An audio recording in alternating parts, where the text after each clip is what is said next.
ever wondered what happens to us after we leave this world? Do you believe in heaven or something beyond our world? And most importantly, do you think you'll go to heaven? I had an experience a while back that made me question these things.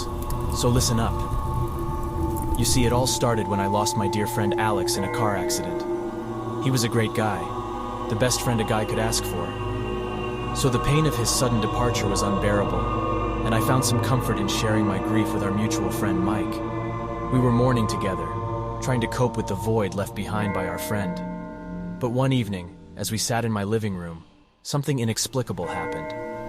The door creaked open, and there stood Alex. Not a transparent ghost, not a floating spirit, just Alex, like we had always known him. He was smiling and waving at us, as if to say, "Hey, I'm still here." Then, just as suddenly as he appeared, he peacefully faded away into thin air. I was shocked, but I found comfort in the fact that I was able to see my friend one last time. A bittersweet smile crossed my face, and I turned to Mike to share this experience. But my smile vanished when I saw the look on Mike's face. He was pale and almost cold with sweat, his eyes wide with shock. I couldn't understand why. After all, we'd both just witnessed the same event. But as I asked what was wrong, Mike began to recount a different version of the encounter. He looked so normal at first, Mike said, his eyes fixed on some distant, haunting memory.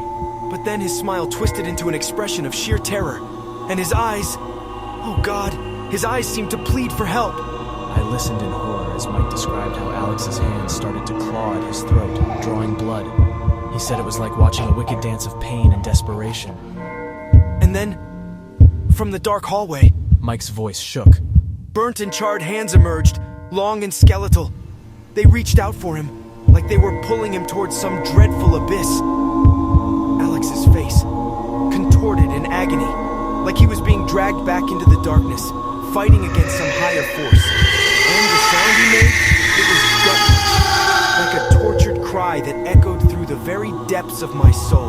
By this point, Mike's voice was barely audible, but it held the weight of the unknown. His words hung in the air like a haunting echo, leaving both of us with a lingering sense of dread and uncertainty. I was already feeling kind of nauseous at this point, but what Mike said next was really the nail in the coffin.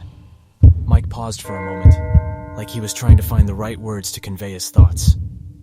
Look, I know he was a great guy, but it didn't look like Alex made it to heaven.